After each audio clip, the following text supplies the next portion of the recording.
Hello friends, welcome to all. 12ஆம் வகுப்பு சிறப்பு தமிழில் இருக்கக்கூடிய முதல் பாடம் கவிதையியல் அப்படின்ற ஒரு பாடம் தான் நம்ம இந்த வீடியோவில் பார்க்க போகிறோம். இந்த கவிதையியல் அப்படின்ற பாடத்திலிருந்து அதிகமான கேள்விகள் இப்போ நடந்து முடிஞ்ச குரூப் 4 இருந்து கூட கேட்டிருக்காங்க.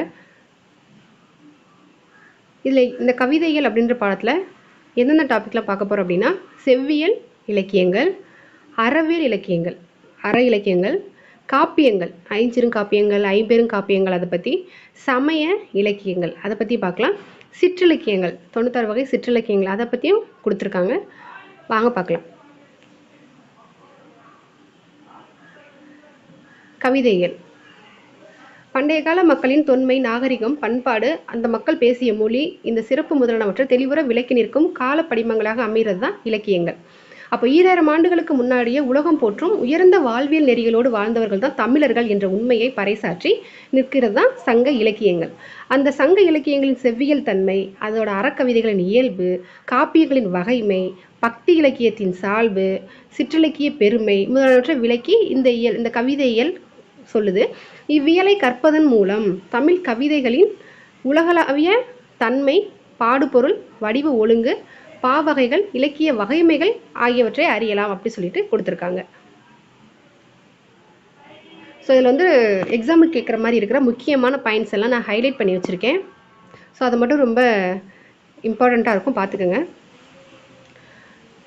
கவிதை, கதை, நாடகம், கட்டுரை என்ற 4ம் இலக்கிய வடிவங்களாக இருக்குது. கவிதை, கதை, நாடகம், கட்டுரை இது 4 இலக்கிய வடிவங்களாக இருக்குது. இந்த இலக்கிய வடிவங்களில் பல வகை இருக்குது. இந்த இலக்கிய வடிவங்கள் எவ்வாறு உருவாக்கப்படுகின்றன, அவற்றுக்குள் இருக்கும் வகைகள் எவ்வாறு வேறுபடுகிறது அப்படின்றத இந்த இயல் சொல்கிறதா சொல்லியிருக்காங்க. ஒரு படைப்பாளன் தன் கருத்துக்களை உணர்ச்சிகளோடு வெளிப்படுத்தும் வடிவம் தான் கவிதை. இந்த கொஸ்டின் தான் குரூப் 4ல கேட்டிருந்தாங்க. படைப்பாளன் தன் கருத்துக்களை உணர்ச்சிகளோடு வெளிப்படுத்தும் வடிவம் கவிதை. அதுவே பேசுபவர், எதிர் வினையாற்றுபவர் ஆகிய இருவருக்குமான உரையாடல் வடிவம் நாடகம். பேசுகிறவர், எதிர் வினையாற்றுபவர் இருவருக்குமான உரையாடல் நாடகம். படைப்பாளரே அனைத்து பாத்திரங்களையும் இயங்க செய்யும் வடிவம் தான் கதை. ஒரு படைப்பாளரே அனைத்து பாத்திரங்களையும் இயங்க செய்யும் வடிவம் கதை. படைப்பாளன் தன் கருத்துக்களை முன்னிலைப்படுத்தி எழுதும் வடிவம் தான் கட்டுரை. முன்னிலைப்படுத்தி எழுதுறது அப்படின்னா கட்டுரை. ஸோ இந்த மாதிரி கதை, நாடகம், கவிதை, கட்டுரை இந்த மாதிரி இலக்கியவலை வகைப்படுத்தலாம் அப்படின்னு சொல்லிட்டு கொடுத்துருக்காங்க. அது மட்டும் இல்லாமல் ஒரு இலக்கியவல் அப்படின்றது அதை பற்றின பேச்சு தமிழ் செயலிலிருந்தே தொடங்குது. தொல்காப்பிய செயலில் கவிதையின் வடிவம், உள்ளடக்கம், வெளிப்பாட்டு முறை ஆகிய அனைத்து கூறுகளையும் விளக்குகிறது. அப்போது ஒரு கவிதையோட வடிவம், உள்ளடக்கம், வெளிப்பாட்டு முறையை பற்றி சொல்கிற நூல் என்னன்னா தொல்காப்பியம். அப்போது தமிழின் தொல் இலக்கண நூலான தொல்காப்பியம் 3 அதிகாரங்களில் 5 வகை இலக்கணங்களையும் சொல்லுது. எழுத்து, சொல், பொருள், யாப்பு, அணி அப்படின்ற மாதிரி 5 இலக்கணத்தையும் சொல்கிற நூல் என்னன்னா மிகவும் தொன்மையான இலக்கண நூலான தொல்காப்பியம் தான் சொல்கிறதா சொல்லியிருக்காங்க. ஆனால் எழுத்ததிகாரத்தில் ஒலி, வரி வடிவம், தோற்றம், வகை, அளவு இதை பற்றி சொல்கிறாங்க. அந்த சொல்லதிகாரத்தில் சொற்களின் வகை, உருபுகள், சொற்கள் இணைந்து தொடரான மாறுதல் அதை பற்றியும் விளக்கியிருக்கிறதா சொல்கிறாங்க. பெரும்பாலும் நேர்பொருள் தரக்கூடிய பேச்சு மொழிக்கும் எழுத்து மொழிக்கும் உரியன. அப்போது பொருளதிகாரம் நேர்பொருள் தரும் சொற்றொடர் பற்றி பேசாமல் புனைவாக உருவாக்கப்படும் சொற்றொடர்களின் மொழியையும் பொருளையும் பேசுகிறது. அப்போது புனைவாக உருவாக்கப்படும் சொற்றொடர்களின் மொழியையும் அதன் பொருளையும் பேசும் அதிகாரம் என்னன்னா பொருளதிகாரம். தொல்காப்பியர் காலத்தில் புனைவாக உருவாக்கப்படும் மொழி பா ஆகவும், பாடலாகவும், பாட்டாகவும் அறியப்பட்டன அப்படின்னு சொல்லிட்டு கொடுத்துருக்காங்க. அடுத்ததான் செய்யுளில் ஒரு பாவின் உறுப்புகள் 34. செய்யுளின் பாவின் உறுப்புகள் எத்தனைன்னு கேட்டாங்கன்னா 34 என வரையறை செய்துள்ள தொல்காப்பியம் அடிகளின் அளவு, அடிவரையறை, உண்டாக்கப்படும் ஒளியளவு போன்றவற்றையும் விரிவாக பேசுகிறது. செய்யுளின் உறுப்புகள் எத்தனை? 34. அதை வரையறுக்கிற நூல் என்னன்னு கேட்டிங்கன்னா தொல்காப்பியம். அப்போது வெண்பா, ஆசிரியப்பா, கலிப்பா, வஞ்சிப்பா இந்த மாதிரி 4 வகையாக பாக்கள் வேறுபடுகிறது அப்படின்னு சொல்லியிருக்காங்க. பாட்டு, உரை, நூலே, வாய்மொழி, பிசியே, அங்கதான் முது சொல்லோடு அவ்வேள் நிலத்தும், வன்புகழ் மூவர் தன்பொழில் வரைப்பேன். இது புது புக்கில் இந்த வரி கூட கொடுத்துருப்பாங்க. மூவேந்தர்களை பற்றி ஒரு பாடலில் கொடுத்துருக்கிறதா தொல்காப்பியம்னு சொல்லிட்டு கொடுத்துருப்பாங்க. வன்புகழ் மூவர் தன்பொழில் வரைப்பேன், நாற்போர் எல்லை அகத்தவர் வழங்கும் யாப்பின் வலியது என்மனார் புலவர். தொல்காப்பியம் அந்த நூலின் மூலியமாக அந்த பாவின் புறவடிவத்தை அறியலாம் அப்படின்னு சொல்லியிருக்காங்க. அப்போது பாக்களின் புறவடிவத்தை செய்யுளில் கூறிய தொல்காப்பியர் அதன் உள்ளடக்கத்தை பொருளதிகாரத்தின் முதல் 5 இயல்களில் கூறியிருக்கிறதா சொல்லியிருக்காங்க. அடுத்ததான் தொல்காப்பியர் போன்றே உலகளவில் இலக்கிய வாசிப்பிற்கு வழிகாட்டும் நூலான கவிதைகளை எழுதியவர் அரிஸ்டாட்டில். தொல்காப்பியர் மாதிரியே உலக அளவில் இலக்கிய வாசிப்பிற்கு வழிகாட்டும் நூலான கவிதைகளை எழுதியவர் யாருன்னு கேட்டிங்கன்னா அரிஸ்டாட்டில். அவர் நாடகத்தை எவ்வாறு வாசிக்கலாம், நாடக உருவாக்கம் எவ்வாறு இருக்க வேண்டும் அப்படின்றத பற்றி அவர் விளக்கியிருக்காரு. அப்போது ஒரு பாவில் அல்லது கவிதையில் 3 கூறுகள் அதை இடம்பெறதான் சிறப்பு. அது முதற்பொருள், கருப்பொருள், உரிப்பொருள். இந்த 3ல் உரிப்பொருள் தான் ரொம்ப முக்கியமானது. அதை உணர்த்துற மாதிரி முதல் கரு உரிப்பொருள் என்ற 3 நுவலுங்காலை முறை சிறந்தனவே பாடலுள் பயின்றேன் நாடும் காலை அப்படின்னு சொல்லிட்டு இந்த என்ற நூல்பாவை தொல்காப்பியர் எழுதியிருக்காரு. அப்போ இந்த நூல் எழுதுனது தொல்காப்பியர். தன் மனதில் தோன்றாக நிலைப்பட்ட புணர்தல், இருத்தல், இரங்கல், ஊடல், பிரிதல், ஒருதலை காமம், பொருந்தா காமம் ஆகிய உணர்வுகளை உரிப்பொருளோடு கொன்று அக்கவிதைகள் எழுதப்படுகிறது.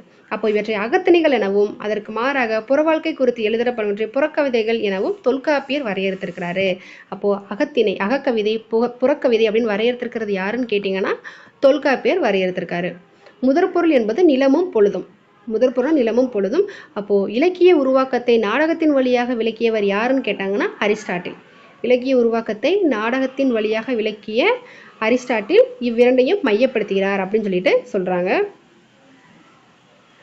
அடுத்ததா வடிவம் பற்றிய விரிவான கருத்துக்களை சொல்லும் தொல்காப்பியரும் அரிஸ்டாட்டிலும் உள்ளடக்கத்தை பற்றி விரிவாக பேசலை.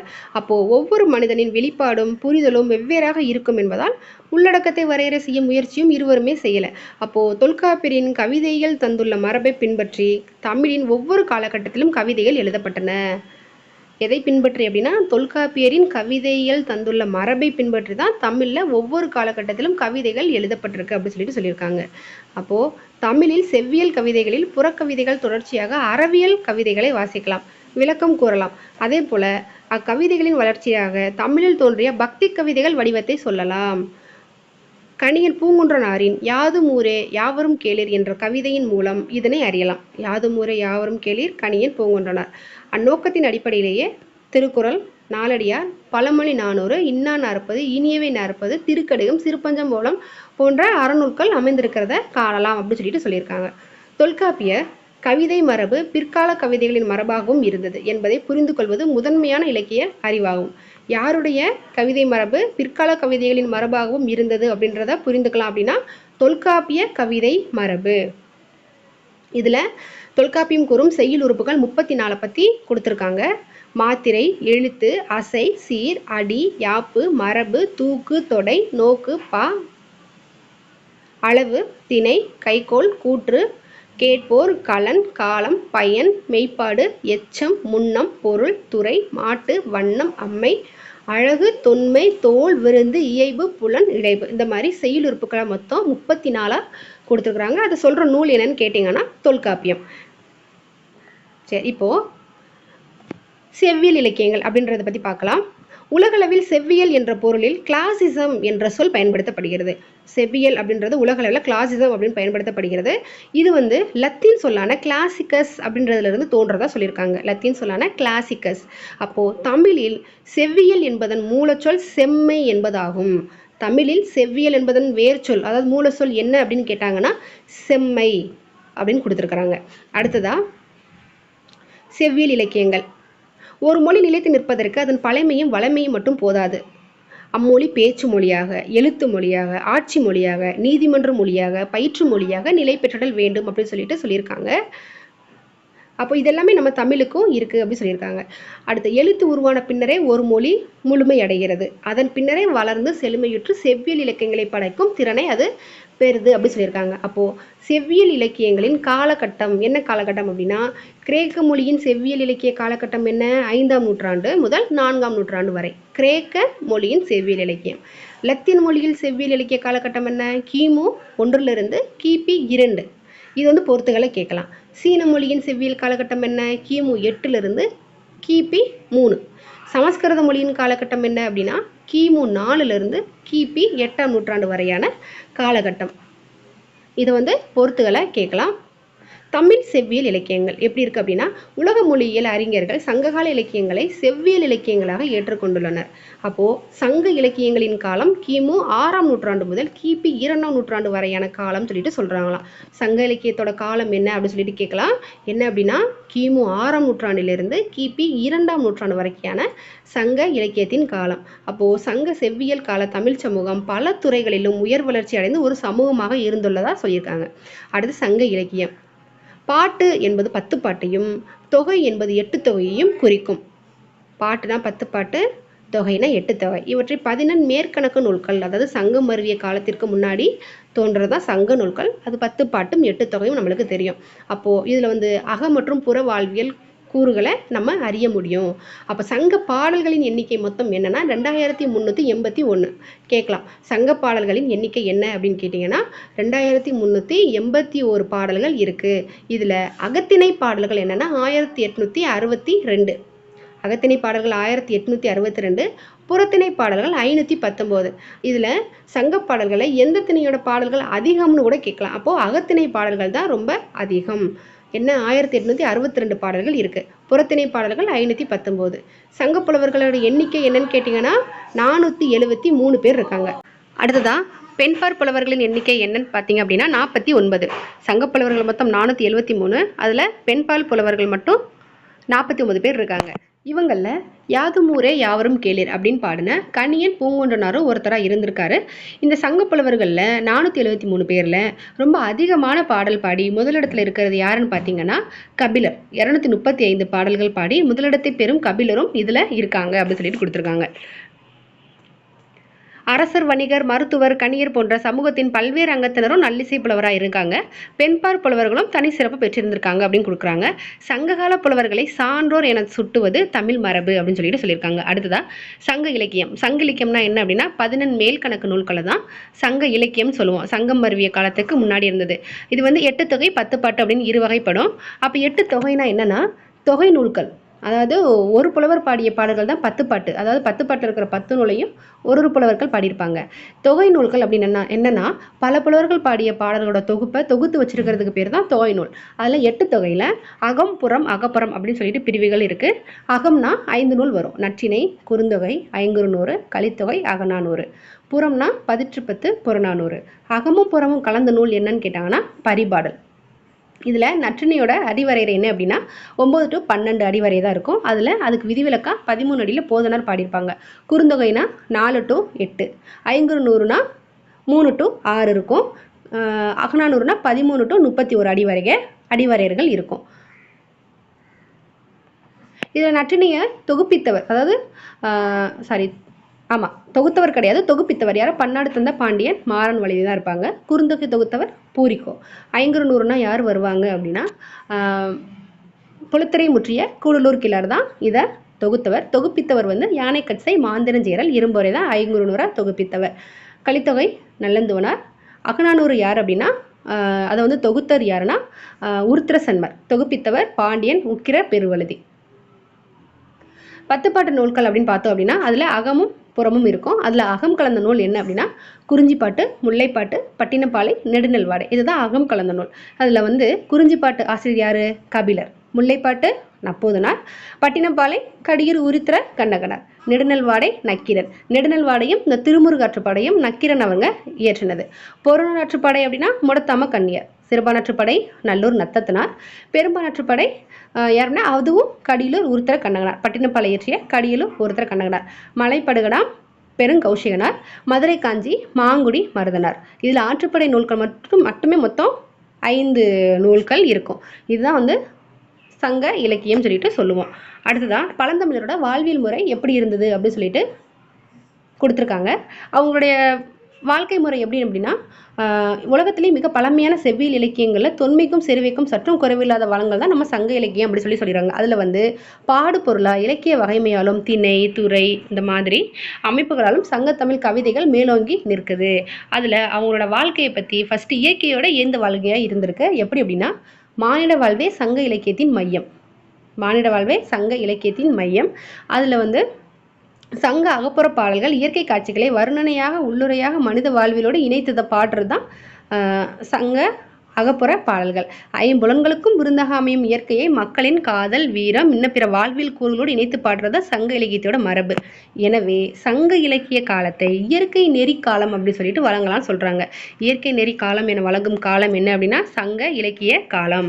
அதுல இயற்கையோடு இணைந்த வாழ்வுக்காக ஒரு பாடல் கொடுத்திருக்காங்க. ஐங்குறுநூறுல இருந்து பேயனார் இயற்றியது. முல்லைத்திணையில இருந்து என்ன அப்படின்னா பைந்தினை யுணங்கள் செம்பூல் கவரும் வன்புல நாடன் ரறிய வளநேர் பங்கனிர் விசும் பதிர வேரோடு பெயரொற்றன்கின்றே வானம் காண்குவம் வம்மோ பூங்க நோயே அப்படின்னு சொல்லிட்டு ஒரு 500 100 பாடல் கொடுத்துருக்காங்க.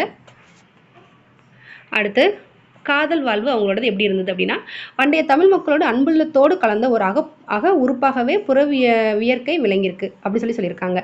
அவ்வியற்கை பழந்தமிழ் மக்களின் எண்ணங்களிலும் உணர்ச்சிகளிலும் தாக்கத்தை ஏற்படுத்தி அகத்திணை பாடல்கள் மூலமா காணலாம். அப்ப குறுந்தொகையில வெள்ளி வீதியார் அவங்க பாலைத்திணையில, அதாவது பாலைத்திணைனா பிரிதலும் பிரிதல் நிமித்தமும், அதுல வந்து இரங்கலும் இரங்கல் நிமித்தமும் தான் பாலை.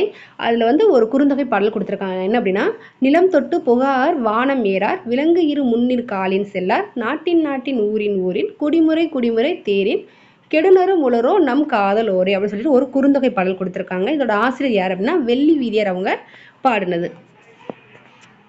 அடுத்ததா பிரிவாற்றாமை. பழந்தமிழர் திருமணத்திற்கு முந்தைய காதல் வாழ்வு, திருமணத்திற்கு முன்னாடி இருந்த காதல் வாழ்வை கள ஒழுக்கம் அப்படின்னு சொல்லிட்டு சொல்லுவாங்க. அதுவே திருமணத்திற்கு பிந்தைய வாழ்க்கை கற்பொழுக்கம் அப்படின்னு சொல்லிட்டு சொல்லுவாங்க. அப்போ கள ஒழுக்கத்தின் போது தலைவனை பிரிந்த தலைவி பிரிவாற்றாமையால் வருந்தியிருப்பாள். அவளின் துயரத்தை போக்கும் மருந்தாக பாங்கி விளங்குகிறாள். இதுல பாங்கி அப்படின்னா யாருன்னா தோழி. அப்ப தலைவனுக்கு பாங்கி போல தலைவிக்கு பாங்கி போல தலைவனுக்கு ஒரு பாங்கனும் இருப்பான். பாங்கன்னா தோழன். அதுவும் ஒரு குறுந்தொகை பாடல் சொல்லுது. அதோட ஆசிரியர் யார் அப்படின்னா மீனெறி தூண்டிலார். யானே ஈண்ட ஏனே என் நலனே ஏனல் காவலர் கவன் ஒளி வெறி காண யானை கைவிடும் பசும்களை மீனேறி தூண்டிலின் நிவக்கும் கானக நாடனோடு ஆண்டு ஒளிந்தன்றே. அந்த பாடல் கொடுத்துருக்காங்க. அதோட பொருளை நீங்கள் வாசிச்சுக்கோங்க. அதில் பாயிண்ட்டுன்னு ஒன்றும் இல்லை. அடுத்து அவங்களோட விளையாட்டு எப்படி இருந்திருக்கு அப்படின்னா, தொல்காப்பியர் கூறும் உவகை என்னும் மெய்ப்பாடு தோன்றுவதற்கு 4 வகை களங்களுள் ஒன்று விளையாட்டு. அப்போ தொல்காப்பியர் கூறும் உவகை என்னும் மெய்ப்பாட்டை கூறும் நூல் என்னன்னு கேட்டாங்கன்னா தொல்காப்பியம். அதுல 4 வகை களங்கள்ல ஒன்று தான் விளையாட்டு அப்படின்னு சொல்லிட்டு கொடுத்துருக்காங்க. அந்த விளையாட்டை பத்தி ஒரு நூல் கொடுத்துருக்காங்க. அது நற்றினிலிருந்து கொடுத்துருக்காங்க. அது ஆசிரியர் யார் அப்படின்னா பிரான் சாத்தனார். அதை வாசிச்சுங்க. அதில் எக்ஸாம் கேட்குற மாதிரி அதில் ஒன்றும் இல்லை.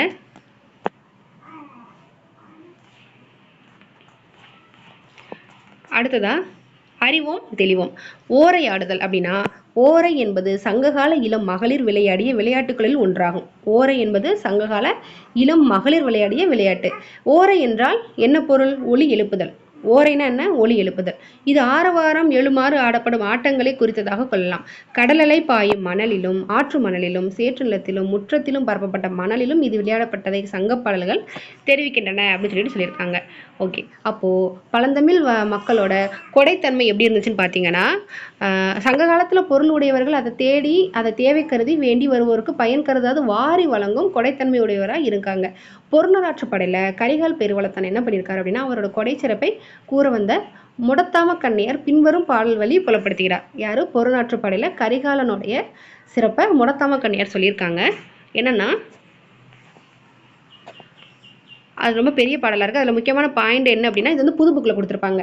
காலின் 7 அடி பின் சென்று கோலின் தாறு கலந்தேறி தேற்றி வீடு பேரு பேரியால் அப்படின்னு சொல்லிட்டு ஒரு பாடல் பொருணாற்றுப்படையில் ஒரு பாக்ஸில் கொடுத்துருப்பாங்க. அந்த பாடலோட முழு பாடல் இதுதான், பார்த்துக்கோங்க. பொருணராற்றுப்படையில் கொடுத்துருக்காங்க.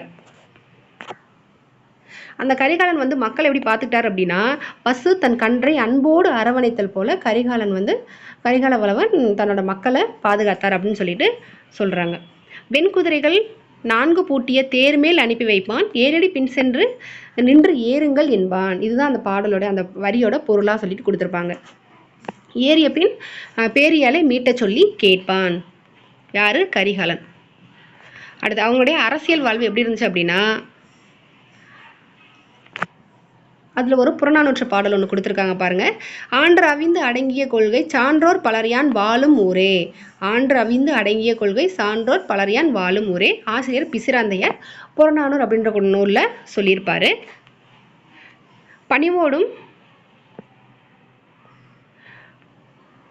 பணிவோடும் சிறந்த கொள்கைகளோடும் வாழும் சான்றோர்கள் பலர் இருக்காங்க அப்படின்னு சொல்லிட்டு அதை சொல்றது யாருன்னா பிசிராந்தையர் அப்படின்னு சொல்லிட்டு அவங்க சொல்லியிருப்பாங்க. அடுத்து கையேறு நிலை. தன் மன்னன் இறந்ததற்கு குடிமக்களும் சான்றோரும் வீரர்களும் வருந்தி பாடுவதற்கு பேர் தான் கையேறு நிலையா. தன் மன்னன் இறந்துருவாரு, அதுக்கு குடிமக்களும் சான்றோரும் வீரர்களும் வருந்தி பாடுற பாடல் தான் கையேறு நிலைன்னு சொல்லுவாங்க. இது புது புக்கில் ஒரு புறநானூறு பாடல் நீங்கள் பார்த்துருப்பீங்க. நல்யால் மறுப்பின் மெல்ல வாங்கி பான் சூனான் பாடினி அணியால் அப்படின்னு சொல்லிட்டு அந்த பாடலை நீங்கள் பார்த்துருப்பீங்க. அதுக்கு என்ன பொருள் அப்படின்னா அந்த பாணர் தம் வளைந்த யாழையும் பயன்படுத்தலை, அதுக்கு கீழே இழுத்து பறித்து தலையில் சூட்டி கொள்ளவில்லை அப்படி சொல்கிறாங்க. பாடினியும் அணிந்து கொள்ளவில்லை அப்படின்னு சொல்லிட்டு அதுதான் அதுக்கான பொருள் அந்த முல்லைப்பூவை. வணிகம், அவங்களுடைய வணிகம் எப்படி இருந்திருக்கு அப்படின்னா, பழந்தமிழர் வணிகத்தை உள்நாட்டு வணிகம் அயல்நாட்டு வணிகமாக இரு வகைப்படுத்தியிருக்காங்க. உள்நாட்டு வணிகம்னா பெரும்பாலும் நிலம் சார்ந்த பொருட்களையும் தொழில்களையும் அடிப்படையாக கொண்டிருந்தது. அது அயல்நாட்டு வணிகம்னா இயற்கை பொருட்கள், கைவினைப் பொருட்கள், பருத்தி, பட்டலன், ஆடைகள் அடிப்படையாக கொண்டு நடைபெற்றதா சொல்லியிருக்காங்க. பண்ட மற்றும் காசுகளை பயன்படுத்துதலும் வணிகத்தின் அடிப்படையாக இருந்திருக்கு. இதில் நாலங்காடி அல்லங்காடி 2 இருந்திருக்கு. துலாக்கோல் போல நடுநிலைமை நின்று வணிகம் செய்து வந்தனர் என்பதை பட்டினப்பாலையில் கடிலர் உருத்திர கண்ணகனார் சொல்லியிருப்பார். அதை தான் சொல்லியிருப்பாங்க. இது நம்ம அடிக்கடி இந்த வரியை படிச்சிருக்கோம். நடுவு நின்ற நன்னஞ்சினார், கொள்வதும் மிகை கொள்ளாது, கொடுப்பதும் குறைபடாது அப்படின்றத நம்ம அடிக்கடி படிச்சிருப்போம். நூல் என்னன்னா பட்டினப்பாலை.